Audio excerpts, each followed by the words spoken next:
안녕하세요. 잠 못 이루시는 불자님들을 위한 채널 잠을 잊은 그대입니다. 오늘 처음으로 여러분을 만나 뵙습니다. 하루 종일 컴컴한 구름이 하늘을 가득 메우고 가을을 알리는 빗줄기가 그치질 않았습니다. 쌀쌀해져가는 날씨에 옷깃을 여미는 손길들이 이젠 어색하지 않습니다. 차가워진 날씨에 감기 조심하시길 바랍니다. 오늘의 주제는 내 맘대로 되지 않는 자식들에 관한 이야기입니다. 늦은 밤 함께 해주셔서 감사합니다. 편안한 밤 되세요. 안녕하십니까, 불자 여러분. 오늘도 이렇게 함께 할 수 있어서 감사합니다. 밤이 깊어가는 이 시간, 혹시 마음 한편에 자식 걱정으로 잠 못 이루시는 분들이 계시지 않을까요? 오늘은 자식이 내 뜻대로 되지 않을 때 겪는 우리 중년들의 마음을 함께 살펴보려 합니다. 시작 전 구독과 좋아요로 많은 분들과 이 소중한 가르침을 나누어 주시길 부탁드립니다. 자식을 키우다 보면 참으로 많은 순간들을 마주하게 됩니다. 어릴 때는 그저 건강하게만 자라주기를 바랐는데 점점 자라면서 우리의 바람은 더욱 구체적이 되어갑니다. 공부도 잘했으면 좋겠고, 좋은 대학에 가면 좋겠고, 안정적인 직장을 얻으면 좋겠고, 좋은 사람 만나 결혼도 했으면 좋겠습니다. 그런데 막상 자식들은 우리가 생각하는 길과는 다른 방향으로 가려 하니 어찌 마음이 편할 수 있겠습니까? 특히 50대, 60대가 되어 자식들이 성인이 된 후에 겪는 이런 고민은 더욱 깊어집니다. 이제는 억지로 끌고 갈 수도 없고 그렇다고 손을 완전히 놓기도 어렵습니다. 밤마다 자식 걱정에 잠 못 이루시는 부모님들의 마음 과연 어떻게 다스려야 할까요?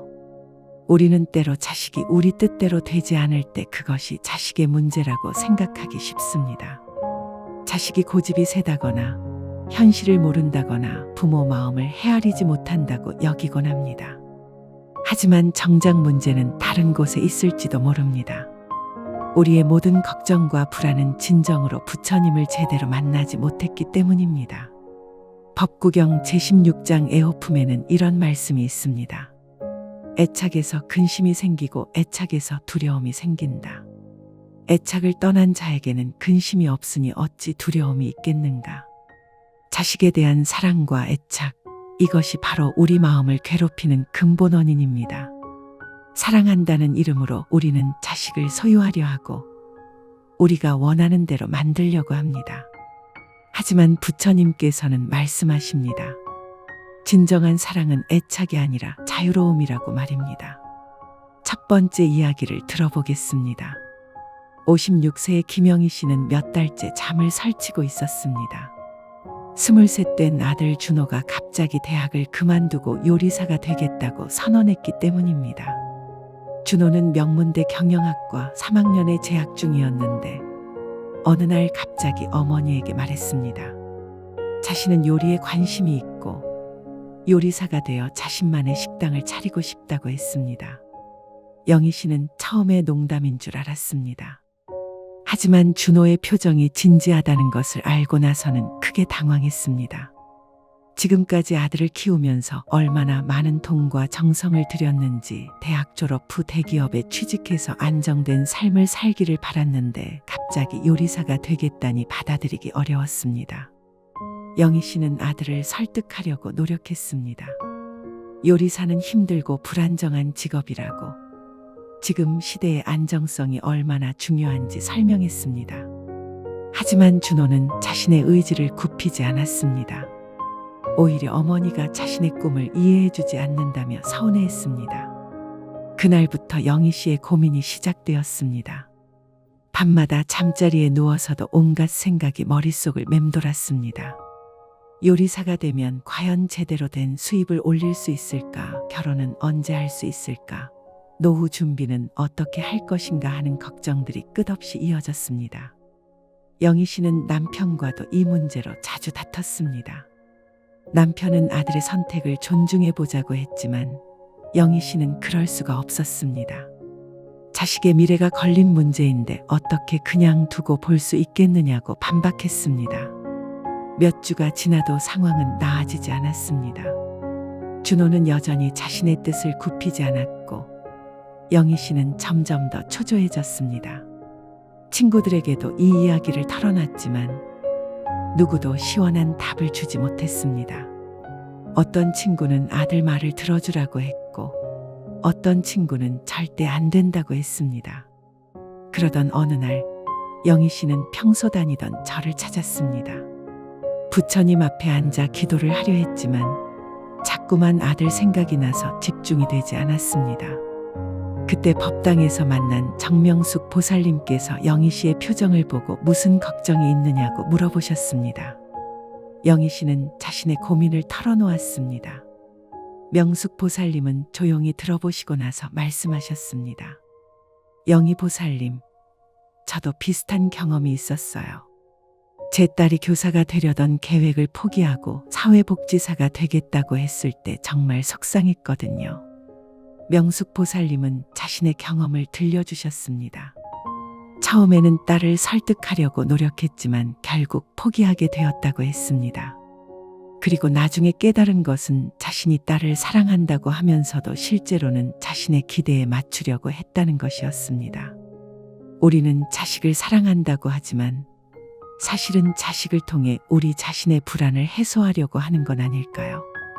자식이 안정된 직업을 가져야 우리도 안심이 되고 자식이 성공해야 우리도 마음이 편해지죠. 그런데 그것이 정말 자식을 위한 사랑일까요? 명숙 보살님의 말씀을 들으며 영희 씨는 깊은 생각에 잠겼습니다. 지금까지 자신이 아들을 걱정한다고 하면서도 실제로는 자신의 불안감 때문이었을 수도 있다는 생각이 들었기 때문입니다.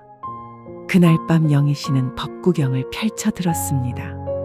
그리고 애호품의 구절을 읽으면서 큰 깨달음을 얻었습니다. 애착에서 근심이 생기고 애착에서 두려움이 생긴다. 바로 자신의 상황을 설명하는 말씀이었습니다. 아들에 대한 자신의 사랑이 사실은 애착이었다는 것을 깨달았습니다. 아들이 자신이 원하는 길을 가야 한다는 집착, 그것이 바로 자신을 괴롭히는 원인이었습니다. 부처님께서는 이미 2500년 전에 이 진리를 말씀해 주셨는데 자신은 지금까지 그것을 깨닫지 못하고 있었던 것입니다. 다음 날 영희 씨는 아들과 진솔한 대화를 나누었습니다. 준호야, 엄마가 그동안 내 마음을 헤아리지 못해서 미안했어. 엄마는 내가 걱정되어서 그랬던 건데 생각해보니 정작 내 꿈은 생각하지 못했구나.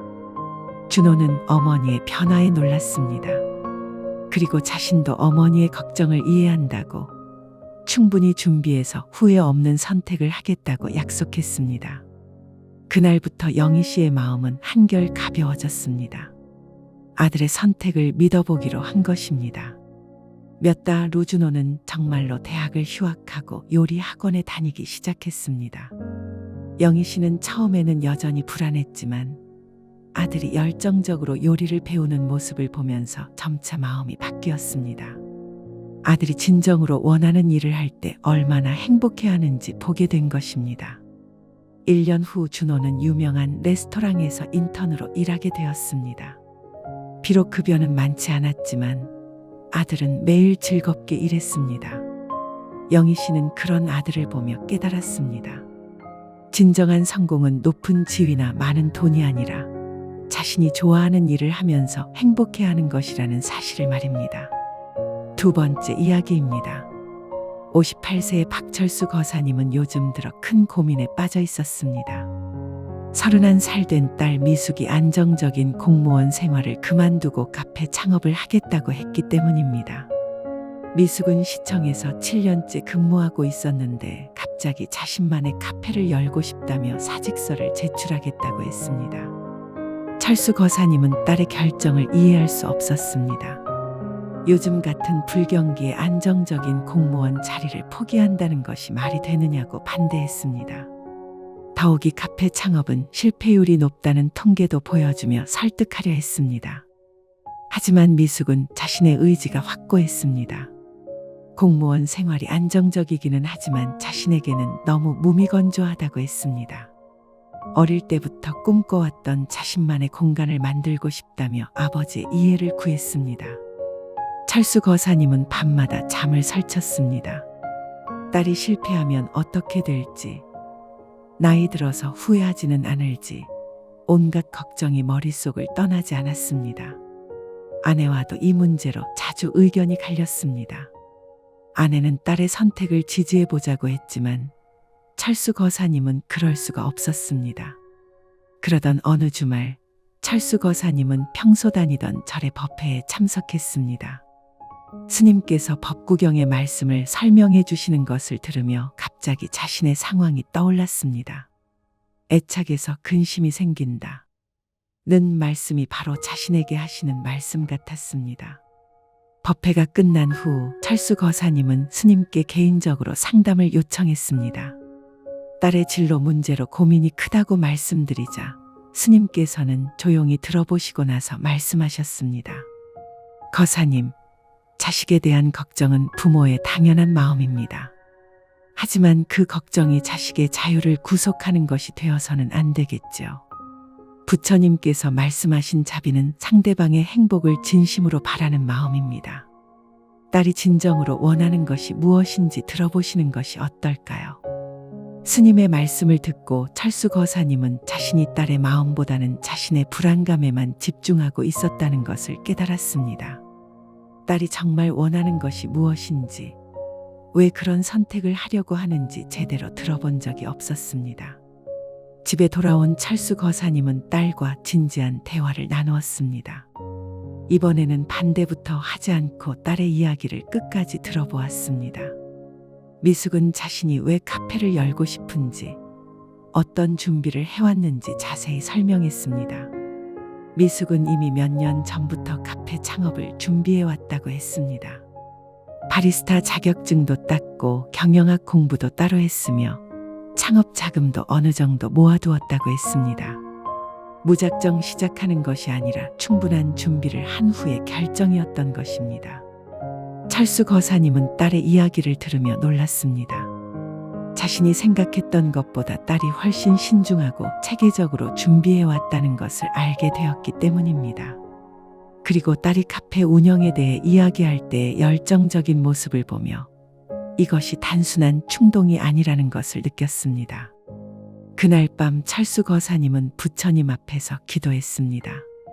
자신의 애착을 내려놓고 딸의 행복을 진심으로 바랄 수 있게 해달라고 발언했습니다. 그리고 딸의 선택을 믿어보기로 마음을 정했습니다. 다음 날 철수 거사님은 딸에게 말했습니다. 미숙아, 아버지가 그동안 내 마음을 제대로 들어보지 못해서 미안했다. 내가 그렇게 열심히 준비했다면 한번 해보자.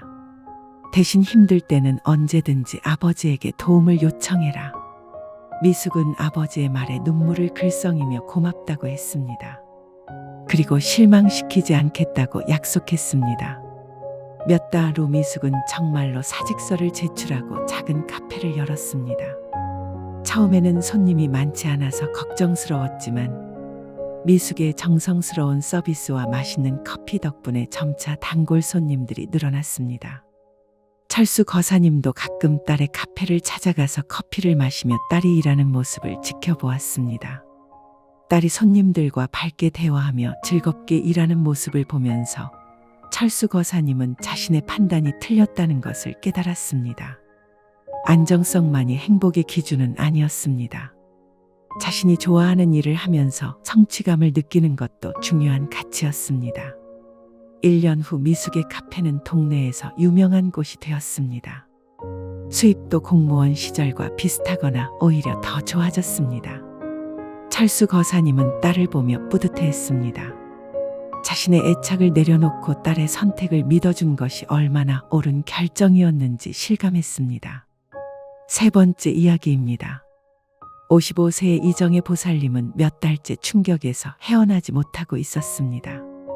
의대 재학 중인 26살 아들 현우가 갑자기 출가하겠다고 선언했기 때문입니다. 현우는 의대 5학년에 재학 중이었는데 어느 날 갑자기 어머니에게 의사가 되는 것보다는 스님이 되어 중생을 구제하고 싶다고 말했습니다. 정의 보살님은 처음에 아들이 농담하는 줄 알았습니다. 하지만 현우의 진지한 표정을 보고 나서는 크게 당황했습니다.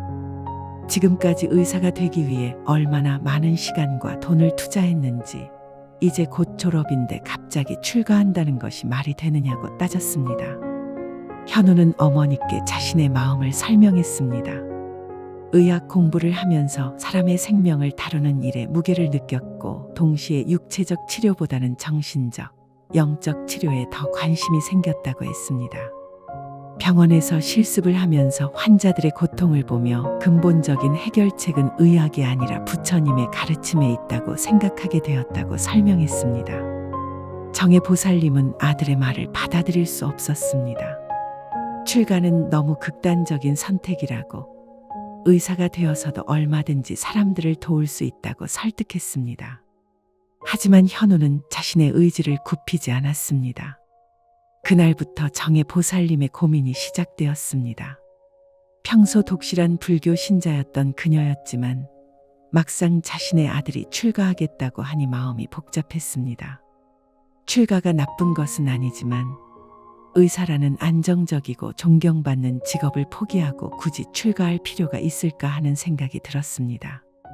정의 보살님은 남편과도 이 문제로 자주 다퉜습니다. 남편은 아들의 결정을 절대 용납할 수 없다고 했고, 정의 보살님도 마찬가지였습니다. 두 사람은 아들을 설득하기 위해 온갖 방법을 동원했습니다. 하지만 현우는 흔들리지 않았습니다. 오히려 부모님이 자신의 신념을 이해해주지 않는다며 서운해했습니다. 집안 분위기는 점점 무거워졌고 가족 간의 대화도 줄어들었습니다. 그러던 어느 날 정의 보살님은 평소 존경하던 해련 스님을 찾아뵈었습니다. 아들의 출가 문제로 고민이 크다고 털어놓자 스님께서는 의외의 말씀을 하셨습니다. 보살님, 혹시 현우 거사가 정말로 출가하고 싶어하는 마음이 진실한 것인지 확인해 보셨습니까?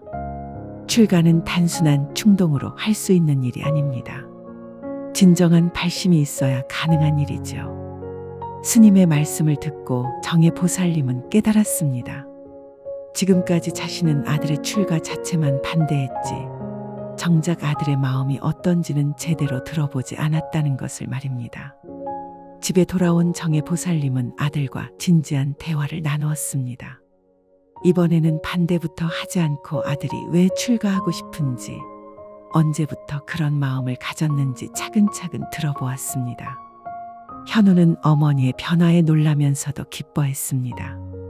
그리고 자신의 마음을 솔직하게 털어놓았습니다. 이미 고등학교 때부터 불교에 관심이 많았고 대학에 와서도 틈틈이 경전을 공부했다고 했습니다. 의학을 공부하면서 더욱 확신하게 된 것은 진정한 치료는 마음에서 시작된다는 것이었다고 설명했습니다. 정의 보살님은 아들의 이야기를 들으며 많은 것을 느꼈습니다. 아들이 단순한 충동이 아니라 오랜 고민과 성찰 끝에 내린 결정이라는 것을 알게 되었기 때문입니다. 그리고 아들이 출가에 대해 이야기할 때 진지하고 확신의 참모습을 보며 이것이 진정한 발심일 수도 있다는 생각이 들었습니다. 그날 밤 정의 보살님은 부처님 앞에서 오랫동안 기도했습니다. 자신의 애착을 내려놓고 아들의 선택을 받아들일 수 있는 지혜를 구했습니다. 그리고 법구경의 말씀을 다시 한번 되새겼습니다. 애착을 떠난 자에게는 근심이 없으니 어찌 두려움이 있겠는가. 며칠 후 정의 보살님은 현우에게 말했습니다. 현우야, 엄마가 그동안 내 마음을 이해하려고 노력하지 않아서 미안했어. 내가 정말로 출가하고 싶다면 엄마도 응원하겠다. 다만 충분히 준비해서 후회 없는 선택을 하기 바란다.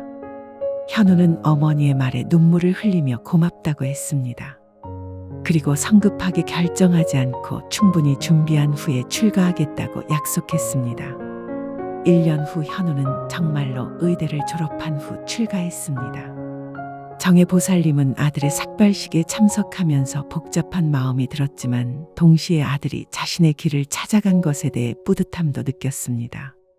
몇 년이 지난 후 현우 스님은 훌륭한 법사가 되어 많은 사람들에게 도움을 주고 있었습니다. 정의 보살님은 아들의 법문을 들으며 자신의 선택이 옳았다는 것을 확신했습니다. 아들이 의사가 되어 몸의 병을 치료하는 것도 좋았겠지만 스님이 되어 마음의 병을 치료하는 것도 똑같이 귀한 일이라는 것을 깨달았습니다. 네 번째 이야기입니다. 52세의 최은숙 보살님은 요즘 딸 때문에 마음이 편하지 않았습니다. 29살 된 딸 수진이 좋은 조건의 남자친구와 헤어지고 힘든 연애를 시작했기 때문입니다. 수진의 이전 남자친구는 대기업에 다니고 집안도 좋은 안정적인 사람이었는데 갑자기 헤어지더니 이번에는 프리랜서로 일하는 남자와 사귀기 시작했습니다. 은숙 보살님은 딸의 선택을 이해할 수 없었습니다. 이제 30이 다 되어가는데 왜 불안정한 사람과 사귀느냐고 걱정했습니다. 결혼을 생각한다면 경제력도 중요한 조건 아니냐고 따졌지만 수지는 사랑이 더 중요하다며 어머니를 이해시키려 했습니다. 은숙 보살님은 밤마다 딸 걱정에 잠을 이루지 못했습니다. 딸이 나중에 후회하지는 않을지, 경제적으로 어려움을 겪지는 않을지 온갖 걱정이 머릿속을 떠나지 않았습니다. 친구들에게 이야기해도 모두 비슷한 반응이었습니다. 딸이 현실을 너무 모른다는 것이었습니다. 그러던 어느 날 은숙 보살님은 딸의 새 남자친구를 만나볼 기회가 있었습니다. 수진이 남자친구를 집에 데려와서 인사시켜 주었는데 첫인상은 생각보다 나쁘지 않았습니다. 예의 바르고 진실해 보였습니다. 하지만 은숙 보살님의 마음은 여전히 편하지 않았습니다. 아무리 좋은 사람이라고 해도 경제적 기반이 약하면 결혼 후에 어려움이 많을 것이라는 생각이 들었기 때문입니다. 그래서 딸에게 다시 한번 신중하게 생각해 보라고 말했습니다. 수지는 어머니의 걱정을 이해한다면서도 자신의 마음은 바뀌지 않을 것 같다고 했습니다. 돈도 중요하지만 서로를 이해하고 사랑하는 마음이 더 중요하다고 말했습니다. 은숙 보살님은 딸의 말을 들으며 답답했습니다. 몇 달이 지나도 상황은 변하지 않았습니다. 수지는 여전히 그 남자와 사귀고 있었고 은숙 보살님의 걱정은 더욱 커져갔습니다. 그러던 어느 날 평소 다니던 절에서 법회가 있었는데 스님께서 바로 애착에 대한 법문을 해주셨습니다. 스님께서는 말씀하셨습니다. 부모가 자식을 걱정하는 마음은 자연스러운 것입니다. 하지만 그 걱정이 자식의 행복을 구속하는 것이 되어서는 안 됩니다. 진정한 사랑은 상대방이 원하는 것을 응원해 주는 것입니다. 은숙 보살님은 스님의 말씀을 들으며 자신을 돌아보게 되었습니다. 지금까지 자신이 딸을 걱정한다고 하면서도 실제로는 자신의 기준으로 딸의 행복을 판단하고 있었다는 것을 깨달았습니다. 집에 돌아온 은숙 보살님은 딸과 진지한 대화를 나누었습니다.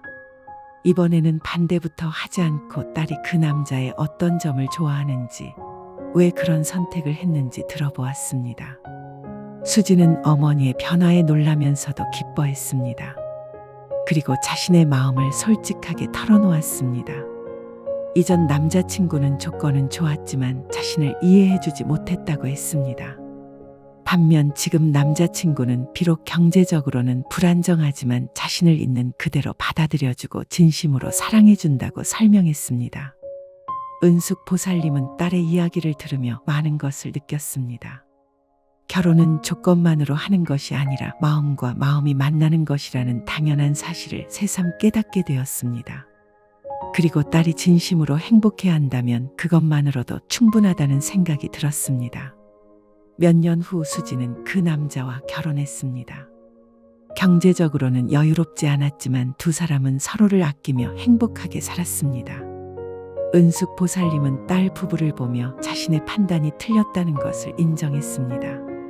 진정한 행복은 외적 조건이 아니라 내적 만족에서 온다는 것을 깨달았습니다. 5번째 이야기입니다.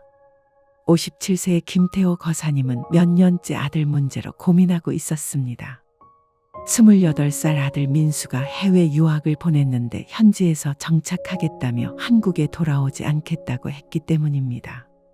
민수는 미국에서 컴퓨터 공학을 전공했는데 졸업 후 현지 회사에 취직하면서 아예 미국에서 살겠다고 선언했습니다. 태호 거사님은 아들의 결정을 받아들이기 어려웠습니다. 유학을 보낸 것은 좋은 교육을 받아서 한국에 돌아와 더 나은 삶을 살기를 바랐던 것인데 아예 외국에 정착한다는 것은 예상하지 못한 일이었습니다. 더욱이 외동아들인데 부모 곁을 떠나서 산다는 것이 서운했습니다. 태호 거사님은 아들을 설득하려고 노력했습니다. 한국도 좋은 회사들이 많고 부모님 곁에서 사는 것이 더 좋지 않겠느냐고 말했습니다.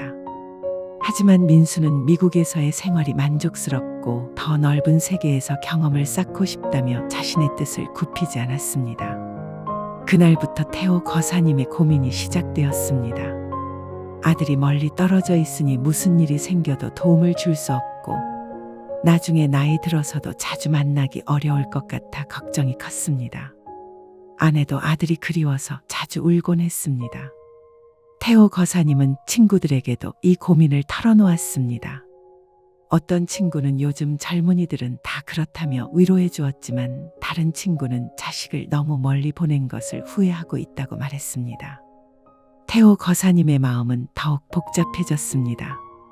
그러던 어느 날 태호 거사님은 평소 존경하던 지안 스님을 찾아뵈었습니다. 아들이 외국에 정착하겠다고 해서 고민이 크다고 말씀드리자 스님께서는 의외의 질문을 하셨습니다. 거사님, 혹시 아드님이 외국에서 행복하게 살고 있는지는 확인해 보셨습니까? 거사님의 걱정은 아드님이 불행할까 봐서인가요? 아니면 거사님 자신이 외로울까 봐서인가요? 스님의 질문을 듣고 태호 거사님은 깊은 생각에 잠겼습니다. 지금까지 자신은 아들의 행복보다는 자신의 외로움과 불안감에 더 집중하고 있었던 것 같았습니다. 집에 돌아온 태호 거사님은 아들과 영상통화를 했습니다. 이번에는 돌아오라는 말보다는 아들이 그곳에서 어떻게 지내는지, 정말 행복한지 물어보았습니다. 민수는 아버지의 변화에 놀라면서도 기뻐했습니다. 그리고 자신의 근황을 자세히 들려주었습니다. 회사에서 인정받고 있고 좋은 동료들도 많으며 무엇보다 자신이 하고 싶었던 일을 마음껏 할 수 있어서 만족스럽다고 했습니다. 태호 거사님은 아들의 밝은 모습을 보며 안도했습니다. 아들이 진정으로 행복해야 한다면 그것만으로도 충분하다는 생각이 들었습니다. 그리고 자신의 외로움 때문에 아들의 행복을 방해해서는 안 된다는 것을 깨달았습니다. 그날부터 태호 거사님은 아들에게 돌아오라는 말을 하지 않았습니다. 대신 아들이 그곳에서 잘 지낼 수 있도록 응원해 주었습니다. 그러자 민수도 아버지에게 더 자주 연락하게 되었고 부자 관계도 이전보다 더 좋아졌습니다. 몇 년이 지난 지금 민수는 미국에서 승진도 하고 좋은 여자친구도 만나서 행복하게 살고 있습니다. 태호 거사님은 가끔 아들이 그리워지기도 하지만 아들이 자신의 길을 찾아 행복하게 사는 모습을 보며 뿌듯해합니다. 이렇게 5가지 이야기를 통해 우리는 자식에 대한 애착이 어떻게 우리를 괴롭히는지 보았습니다. 자식을 사랑한다는 이름으로 우리는 때로 자식의 자유를 구속하고 우리의 기준을 강요하려 합니다. 하지만 부처님께서 말씀하신 대로 애착에서 벗어날 때 진정한 평안을 얻을 수 있습니다. 자식이 내 뜻대로 되지 않는다고 괴로워하기보다는 자식이 자신의 길을 찾아가도록 믿고 기다려주는 것이 진정한 사랑입니다. 우리의 걱정과 불안은 자식을 위한 것 같지만 실제로는 우리 자신의 애착에서 비롯된 것일 수도 있습니다. 생각해 보십시오. 우리가 자식을 걱정할 때 그 마음 깊은 곳에는 무엇이 있을까요? 정말로 자식의 행복만을 바라는 순수한 마음일까요? 아니면 자식이 실패하면 우리도 체면이 깎일까봐 걱정하는 마음은 없을까요? 자식이 우리 곁을 떠나면 외로울까봐 두려워하는 마음은 없을까요? 예를 들어 자식이 안정적인 직장을 그만두고 창업하겠다고 할 때 우리는 자식의 미래가 걱정된다고 말합니다. 하지만 마음 깊은 곳에는 자식이 실패하면 우리가 주변 사람들에게 어떻게 보일까 하는 걱정도 있을 것입니다. 이처럼 우리의 걱정에는 자식을 위한 마음과 함께 우리 자신의 불안감도 섞여 있는 경우가 많습니다. 이것이 바로 애착입니다. 사랑이라는 이름으로 포장되어 있지만 실제로는 우리 자신의 필요와 욕구에서 나오는 감정입니다. 자식을 독립적인 존재로 인정하지 못하고 우리의 연장선상에서 바라보는 것입니다. 진정한 사랑은 다릅니다. 진정한 사랑은 상대방의 행복을 자신의 행복보다 우선시하는 것입니다. 상대방이 자신의 길을 찾아갈 수 있도록 응원해주고 지지해주는 것입니다. 비록 그 길이 우리가 원하는 방향과 다르더라도 말입니다. 우리도 자식에 대한 우리의 감정을 솔직하게 들여다볼 필요가 있습니다. 정말로 자식의 행복을 바라는 것인지 아니면 우리 자신의 안정감을 위해 자식을 붙잡으려는 것은 아닌지 성찰해 보아야 합니다. 그럴 때 비로소 진정한 부모의 사랑이 무엇인지 깨달을 수 있을 것입니다. 법구경 제12장 자기품에는 이런 말씀이 있습니다. 자식이 있으면 자식 때문에 걱정하고 재물이 있으면 재물 때문에 걱정한다. 집착하는 바가 있으면 그것이 근심의 근원이 된다.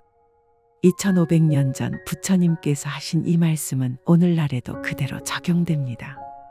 부모와 자식 사이의 애착과 기대 그리고 그로 인한 고민은 시대를 초월한 인간의 보편적인 경험입니다. 첫 번째 이야기는 육조 해능대사와 그의 어머니 이시부인에 관한 이야기입니다. 지금으로부터 1300년 전인 당나라 시대 광동성의 한 작은 마을에서 일어난 일입니다. 그때는 지금처럼 학교도 없고 사회보장제도도 없던 시절이었습니다. 남편을 일찍 여행 과부가 어린 아들과 함께 살아가기란 정말 어려운 일이었습니다. 특히 이 시부인처럼 가난한 집안에서는 하루하루가 생존을 위한 투쟁이었습니다. 이 시부인의 하루는 새벽 닭이 울기 전부터 시작되었습니다.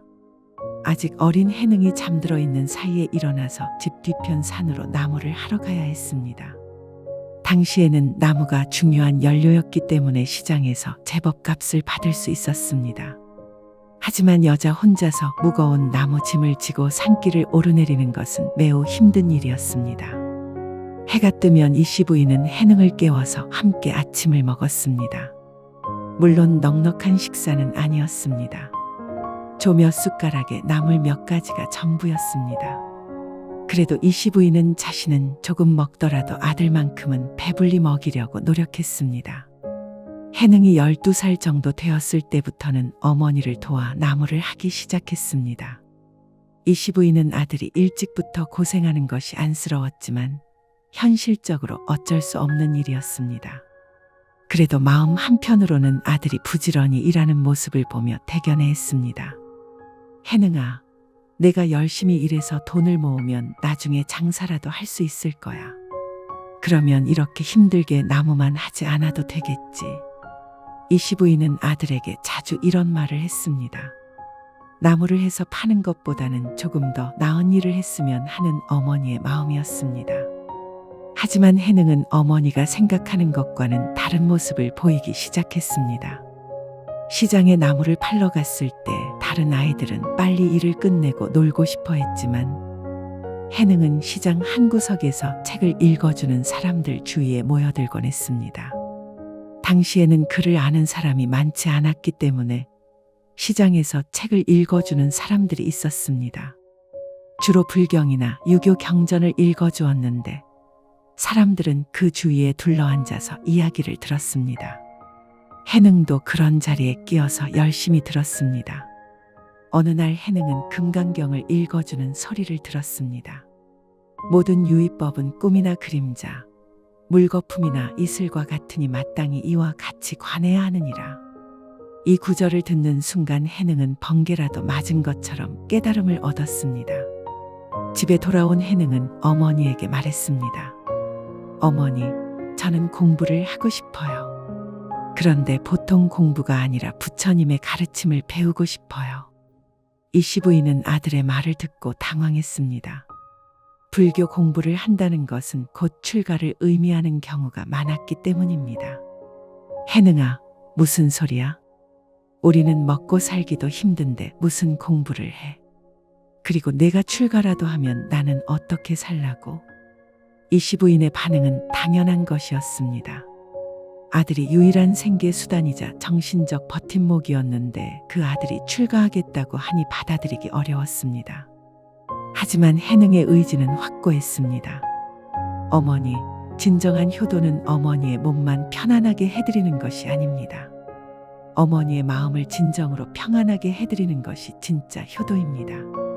그리고 그것은 제가 부처님의 진리를 깨달았을 때 가능합니다. 이 시부인은 아들의 말을 이해하기 어려웠습니다. 당장 먹고 살 일이 걱정인데 무슨 진리니 깨달음이니 하는 이야기가 현실적으로 와 닿지 않았습니다. 그날 밤 이 시부인은 잠을 이루지 못했습니다. 아들을 어떻게 설득해야 할지 고민했습니다. 며칠 후 해능은 다시 어머니에게 말했습니다. 어머니, 저는 황매산에 가서 홍인대사님을 찾아뵙고 싶어요. 거기서 진짜 공부를 하고 싶어요. 이 시부인은 깜짝 놀랐습니다. 황매산은 집에서 아주 먼 곳이었고 홍인대사는 당시 가장 유명한 선승 중 한 분이었습니다. 해능아, 제발 그런 생각은 하지 마라. 내가 그렇게 멀리 가면 나는 정말 혼자가 되잖아. 그리고 너 같은 무식한 아이가 무슨 대단한 스님을 찾아간다는 거야. 이 시부인은 아들을 붙잡고 울었습니다. 하지만 해능은 어머니를 설득하기를 포기하지 않았습니다. 어머니, 저는 어머니를 버리고 가는 것이 아닙니다. 저는 어머니를 더 잘 모시기 위해서 가는 것입니다. 지금처럼 나무만 해서는 어머니를 제대로 모실 수 없어요. 제가 진리를 깨달으면 어머니에게도 진정한 행복을 드릴 수 있습니다. 이 시부인은 아들의 간절한 마음을 보며 점차 마음이 흔들렸습니다. 평소에 착하고 효성스러웠던 아들이 이렇게까지 말한다면 분명히 이유가 있을 것이라는 생각이 들었습니다. 그리고 아들이 금강경을 들은 후로 확실히 이전과는 다른 모습을 보이고 있었습니다. 어느 날 밤, 이 시부인은 꿈을 꾸었습니다. 꿈에서 한 스님이 나타나서 말했습니다. 보살님, 아드님을 보내주십시오. 그 아이는 많은 중생을 구제할 큰 그릇입니다. 지금 붙잡아 두시면 오히려 아드님의 큰 인연을 막는 것입니다. 꿈에서 깬 이 시부인은 많은 생각을 했습니다. 혹시 자신이 아들에 대한 애착 때문에 아들의 큰 뜻을 막고 있는 것은 아닐까 하는 생각이 들었습니다. 그리고 아들이 정말로 원하는 것이라면 한번 해보게 해주는 것이 진정한 사랑일 수도 있다는 마음이 들었습니다. 다음 날 이 시부인은 해능에게 말했습니다. 해능아, 어머니가 생각해보니 내가 정말로 원하는 일이라면 한번 해보는 것도 좋겠구나. 다만 어머니 걱정은 하지 말고 내 공부에만 집중해라. 그리고 가끔은 소식을 전해다오. 해능은 어머니의 말에 눈물을 흘리며 감사해했습니다. 그리고 어머니께 약속했습니다. 어머니, 제가 꼭 큰 공부를 해서 어머니께 보답하겠습니다. 그리고 어머니의 은혜를 잊지 않겠습니다. 며칠 후 해능은 정말로 황매산을 향해 떠났습니다. 이 시부인은 아들이 멀어져 가는 모습을 보며 눈물을 흘렸지만 동시에 아들의 앞날을 믿어보기로 했습니다. 그리고 자신의 애착을 내려놓고 아들의 선택을 응원하기로 마음을 정했습니다. 몇 년 후 해능은 정말로 홍인대사의 제자가 되었고 나중에는 육조가 되어 많은 사람들을 가르쳤습니다. 이 시부인은 아들이 큰 스님이 되었다는 소식을 듣고 자신의 선택이 옳았다는 것을 확신했습니다. 만약 그때 아들을 붙잡아 두었다면 이런 결과는 없었을 것입니다. 두 번째 이야기는 원효대사와 그의 아들 설총에 관한 이야기입니다. 지금으로부터 1300년 전 신라시대에 일어난 일입니다. 원효대사는 이미 신라에서 가장 유명한 스님 중 한 분이었습니다. 많은 사람들이 그의 가르침을 듣기 위해 찾아왔고 왕실에서도 존경받는 고승이었습니다. 그런 원효대사에게 설총이라는 아들이 있었습니다. 설총이 태어난 것은 특별한 사연이 있었습니다. 원효대사가 요석공주와 인연을 맺으면서 생긴 아들이었는데 이 때문에 원효대사는 한때 파괴승이 되기도 했습니다. 하지만 원효대사는 이것을 후회하지 않았습니다. 오히려 세상과 더 가까워질 수 있는 기회라고 여겼습니다. 설총은 어릴 때부터 총명했습니다. 글도 빨리 배웠고 기억력도 뛰어났습니다. 무엇보다도 아버지가 고명한 스님이었기 때문에 어려서부터 불교 경전을 접할 기회가 많았습니다. 원효대사도 아들의 총명함을 보며 뿌듯해했습니다. 그런데 설총이 15살 정도 되었을 때부터 원효대사는 아들에게 기대를 걸기 시작했습니다. 이렇게 총명한 아들이니 자신처럼 불교 공부를 해서 훌륭한 스님이 되면 좋겠다는 생각을 했습니다. 아니면 최소한 잭가불자가 되어서 불교를 널리 알리는 일을 했으면 좋겠다고 생각했습니다. 당시 신라는 불교가 국교였지만 동시에 유교 사상도 중요하게 여겨졌습니다.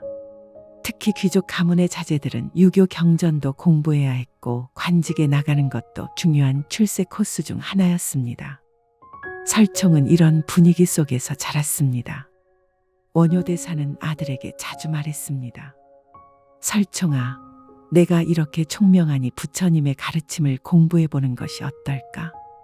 아버지처럼 출가를 하지 않더라도 잭가에서 불교를 연구할 수 있잖아. 하지만 설총은 아버지의 기대와는 다른 생각을 가지고 있었습니다. 설총은 불교에도 관심이 있었지만 유교나 문학에도 흥미를 느꼈습니다. 특히 당시 중국에서 들어온 한시나 문학 작품들의 매력을 느꼈습니다. 그리고 관직에 나가서 나라를 위해 일하는 것도 의미 있는 일이라고 생각했습니다. 어느 날 설총은 아버지에게 말했습니다. 아버지, 저는 아버지처럼 불교 공부만 하고 싶지는 않아요. 저는 유교도 공부하고 싶고 문학도 공부하고 싶어요. 그리고 나중에는 관직에 나가서 백성들을 위해 일하고 싶어요. 원효대사는 아들의 말을 듣고 당황했습니다. 물론 관직에 나가는 것이 나쁜 일은 아니었지만 아들이 불교보다는 세속적인 일에 더 관심을 보이는 것 같아서 걱정이 되었습니다. 설총아, 관직도 좋지만 그것보다는 부처님의 가르침을 공부하는 것이 더 근본적으로 중요한 일 아닐까? 하지만 설총은 자신의 뜻을 굽히지 않았습니다. 아버지, 부처님의 가르침도 중요하지만 저는 제 나름대로의 길을 가고 싶어요. 아버지께서는 출가해서 많은 사람들을 가르치셨지만 저는 잭가에서 다른 방식으로 사람들에게 도움이 되고 싶어요. 원효대사는 아들의 말을 들으며 복잡한 마음이 들었습니다. 한편으로는 아들이 자신만의 뜻을 가지고 있다는 것이 대견했지만 다른 한편으로는 아들이 불교에서 멀어져 가는 것 같아서 아쉬웠습니다. 그날 밤 원효대사는 오랫동안 생각했습니다. 자신이 아들에게 불교를 강요하는 것이 과연 옳은 일인지 의문이 들었습니다. 부처님께서도 모든 사람이 같은 길을 갈 필요는 없다고 말씀하시지 않았던가 하는 생각이 들었습니다. 며칠 후 원효대사는 설총에게 말했습니다. 설총아, 아버지가 생각해보니 내가 내 나름대로의 길을 가는 것도 좋겠구나. 다만 어떤 길을 가든지 사람들에게 도움이 되는 일을 하기 바란다. 그것이 진정한 부처님의 정신 아니겠니? 설총은 아버지의 말에 감동했습니다. 그리고 약속했습니다. 아버지, 저는 제 길을 가되 아버지의 가르침을 잊지 않겠어요. 그리고 제가 하는 모든 일에서 자비와 지혜를 실천하겠어요. 그 후 설총은 정말로 자신만의 길을 걸었습니다. 유교와 불교를 함께 공부했고 문학에도 뛰어난 재능을 보였습니다. 나중에는 신라의 대표적인 학자가 되어 많은 제자들을 가르쳤습니다. 특히 이두문자를 정리해서 우리나라 문자 체계 발전에 큰 기여를 했습니다. 원효대사는 아들이 자신과는 다른 길을 걸었지만 그 길에서 훌륭한 성과를 거두는 것을 보며 자신의 선택이 옳았다는 것을 확신했습니다. 만약 아들을 붙잡고 불교 공부만 하라고 강요했다면 이런 결과는 없었을 것입니다.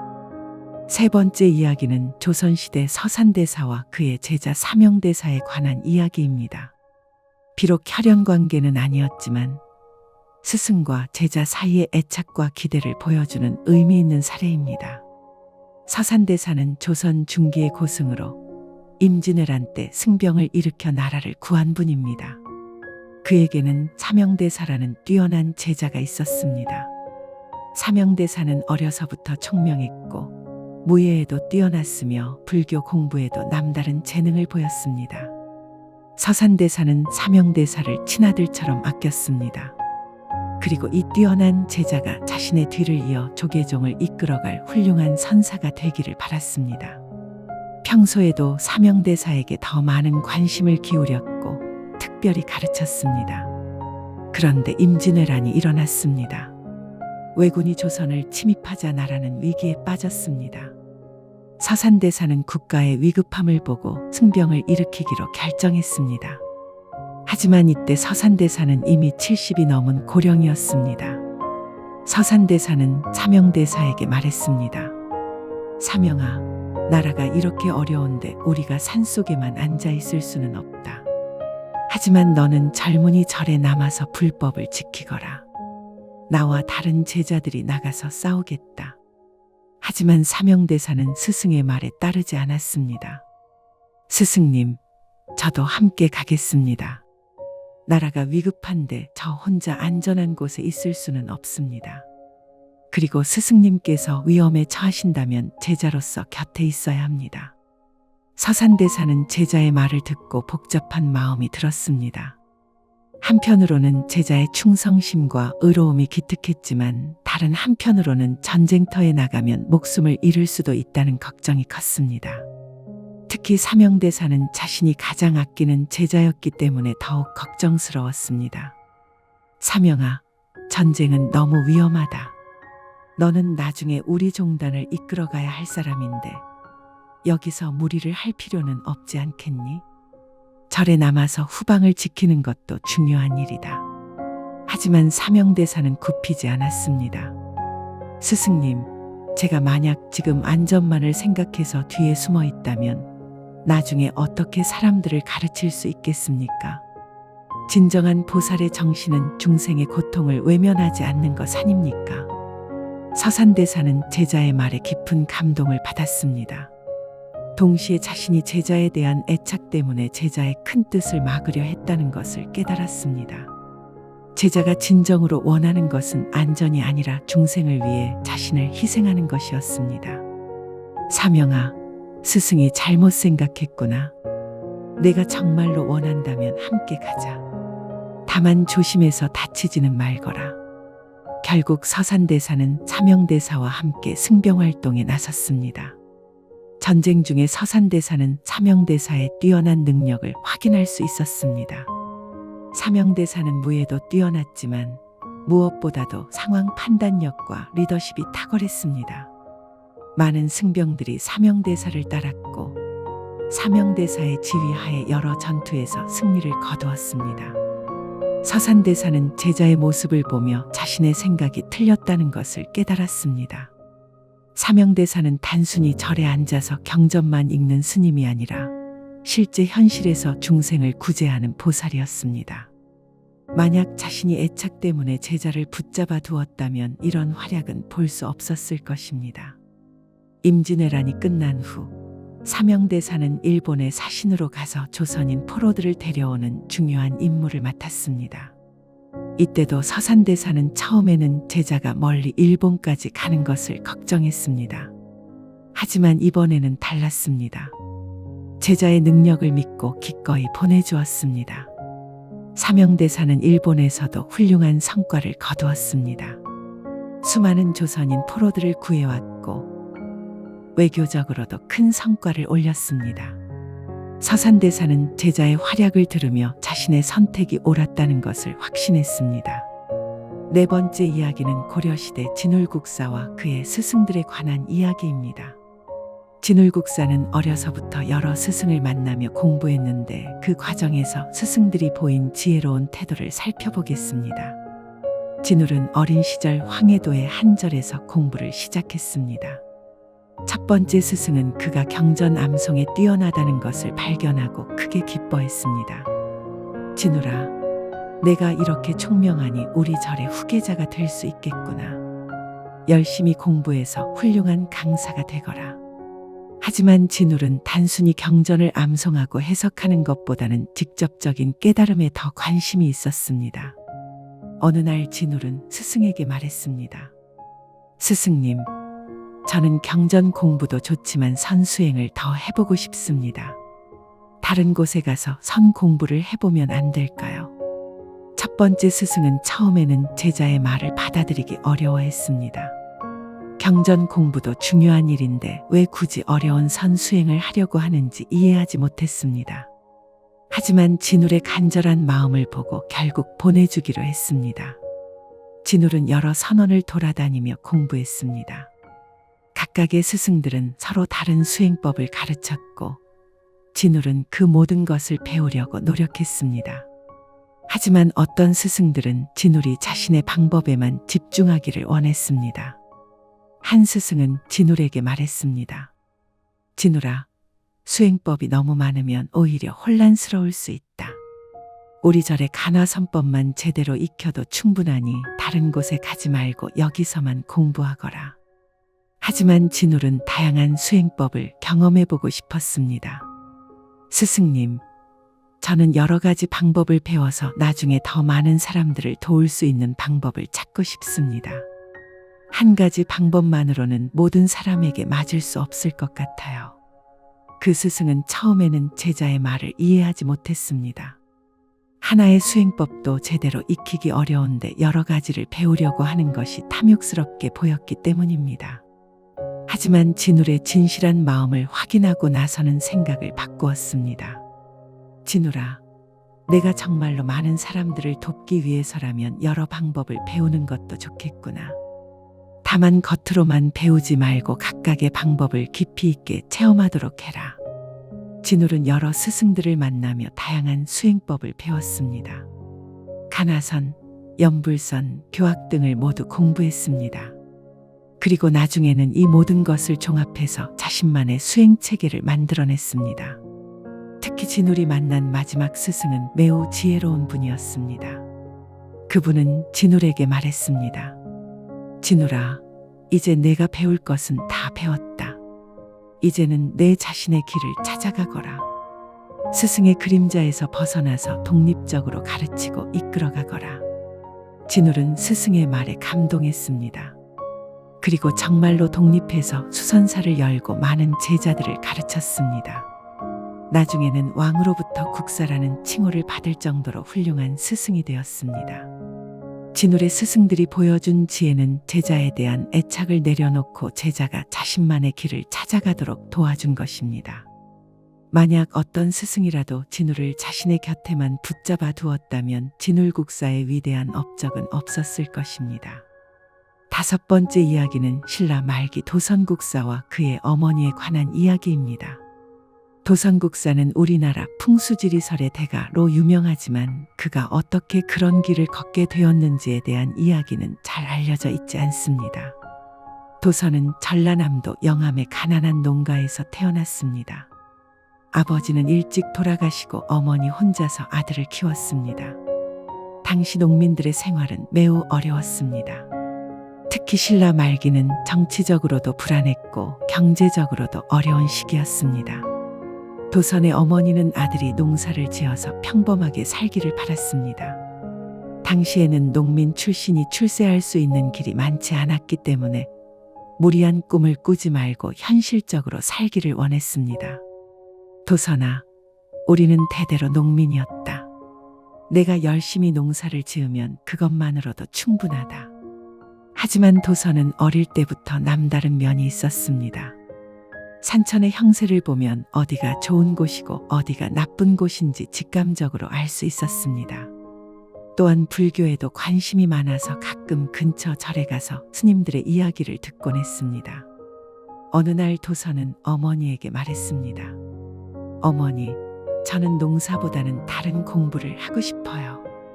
산천의 형세를 공부해서 사람들에게 도움이 되는 일을 하고 싶어요. 도선의 어머니는 아들의 말을 이해하기 어려웠습니다.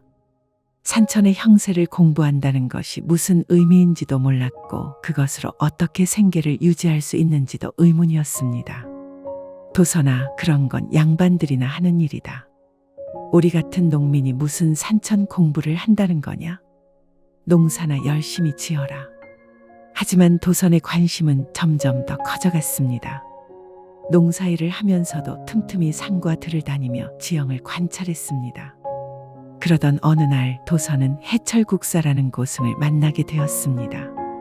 해철국사는 도선의 재능을 알아보고 제자로 받아들였습니다. 그리고 도선에게 풍수지리학을 가르쳐 주었습니다. 도선은 어머니에게 말했습니다. 어머니, 저는 이제 정식으로 공부를 하고 싶어요. 해철국사님께서 저를 제자로 받아주셨어요. 도선의 어머니는 크게 놀랐습니다. 유명한 스님이 자신의 아들을 제자로 받아주다니 믿기 어려웠습니다. 하지만 동시에 걱정도 컸습니다. 도선아, 그렇게 되면 너는 출가를 해야 하는 거 아니냐? 그러면 나는 누가 돌봐주냐? 도선은 어머니의 걱정을 이해했습니다. 하지만 자신의 길을 포기할 수는 없었습니다. 어머니, 제가 출가를 한다고 해서 어머니를 버리는 것은 아닙니다. 오히려 제가 큰 공부를 해서 더 많은 사람들을 도울 수 있게 되면 그것이 어머니에게도 큰 복이 될 것입니다. 도선의 어머니는 며칠 동안 고민했습니다. 아들을 보내주는 것이 과연 옳은 일인지 확신이 서지 않았습니다. 하지만 아들의 간절한 마음을 보고 그리고 고명한 스님이 아들을 인정해 주었다는 사실을 생각하며 마음을 정했습니다. 도선아, 내가 정말로 원한다면 가거라. 다만 어머니를 잊지는 말아라. 결국 도선의 어머니는 아들을 보내주었습니다. 그리고 도선은 해철국사의 제자가 되어 본격적인 공부를 시작했습니다. 몇 년 후 도선은 뛰어난 풍수지리 전문가가 되었습니다. 그는 전국을 다니며 좋은 터를 찾아주고 사람들에게 도움을 주었습니다. 나중에는 고려 태조 왕건에게도 도움을 주어 고려 건국에 기여했습니다. 도선의 어머니는 아들이 큰 인물이 되었다는 소식을 듣고 자신의 선택이 옳았다는 것을 확신했습니다. 만약 그때 아들을 붙잡아 두었다면 이런 결과는 없었을 것입니다. 이렇게 5가지 이야기를 통해 우리는 무엇을 배울 수 있을까요? 1000년도 더 전에 살았던 이시부인과 원효대사, 서산대사와 진울국사의 스승들, 그리고 도선국사의 어머니도 오늘날 우리와 똑같은 고민을 했습니다. 자식이나 제자가 자신의 기대와 다른 길을 가려 할 때의 당황스러움, 그들의 미래에 대한 걱정, 그리고 그들을 붙잡고 싶은 마음과 보내주어야 한다는 마음 사이의 갈등을 겪었습니다. 하지만 이분들은 결국 자신의 애착을 내려놓고 자식과 제자의 선택을 믿어주었습니다. 그리고 그 결과는 모두에게 행복을 가져다 주었습니다. 해능은 위대한 선사가 되었고, 설총은 뛰어난 학자가 되었으며, 사명대사는 나라를 구하는 영웅이 되었고, 진울국사는 한국 불교의 새로운 전통을 만들었으며, 도선국사는 고려 건국에 기여하는 큰 인물이 되었습니다. 무엇보다도 부모와 자식, 스승과 제자 사이의 관계가 더욱 깊어졌습니다. 애착으로 붙잡았다면 갈등과 원망만 남았을 텐데 자비로 보내주었기 때문에 서로에 대한 존경과 감사가 더욱 깊어졌습니다. 우리의 모든 걱정과 불안은 진정으로 부처님을 제대로 만나지 못했기 때문입니다. 부처님께서 가르쳐 주신 무애착의 지혜를 제대로 깨달았다면 자식에 대한 애착 때문에 괴로워하지 않을 수 있습니다. 자식을 사랑하되 소유하려 하지 않고 자식의 행복을 바라되 자신의 기준을 강요하지 않을 수 있습니다. 이 고승들과 그 부모님들이 보여준 지혜는 바로 이것입니다. 자식에 대한 사랑을 애착에서 자비로 승화시킨 것입니다. 그들은 자식을 붙잡으려 하지 않고 자식이 자신의 길을 찾아갈 수 있도록 도와주었습니다. 그리고 그것이 진정한 부모의 사랑이라는 것을 보여주었습니다. 이 고승들의 이야기를 통해 우리가 배울 수 있는 가장 중요한 교훈은 무엇일까요? 바로 시간이 흘러도 변하지 않는 부모와 자식 간의 사랑의 본질입니다. 1000년이 지나도 부모 마음은 똑같습니다. 자식을 걱정하고 자식이 잘 되기를 바라고 자식이 실수하지 않기를 원하는 마음은 예나 지금이나 다르지 않습니다. 하지만 진정한 사랑이 무엇인지에 대한 깨달음은 시대를 초월해서 동일합니다. 이시부인이 해능을 보내주면서 느꼈던 마음, 원효대사가 설총의 선택을 인정하면서 얻었던 평안, 서산대사가 사명대사를 믿어주면서 경험했던 자유로움, 이 모든 것이 바로 무애착의 자비가 주는 선물입니다. 우리는 때로 자식 때문에 밤잠을 설치며 괴로워합니다. 자식이 우리가 원하는 길을 가지 않을 때, 자식이 어려움에 처했을 때, 자식이 실패했을 때 마음이 아픕니다. 하지만 이런 괴로움은 대부분 우리의 애착에서 비롯됩니다. 부처님께서는 말씀하셨습니다. 집착하는 바가 있으면 그것이 근심의 근원이 된다. 고 하셨습니다. 자식에 대한 우리의 기대, 자식이 우리 뜻대로 되어야 한다는 생각, 자식을 통해 우리의 불안을 해소하려는 마음, 이 모든 것이 바로 집착입니다. 그렇다면 자식을 사랑하지 말라는 뜻일까요? 그렇지 않습니다. 오히려 더 깊고 진실하게 사랑하라는 뜻입니다. 소유하려는 사랑이 아니라 해방시켜주는 사랑을, 자기 기준을 강요하는 사랑이 아니라 상대방의 행복을 진심으로 바라는 사랑을 하라는 뜻입니다. 오늘 밤 혹시 자식 걱정으로 잠들지 못하고 계신 분이 계시다면 이 이야기들을 떠올려 보시기 바랍니다.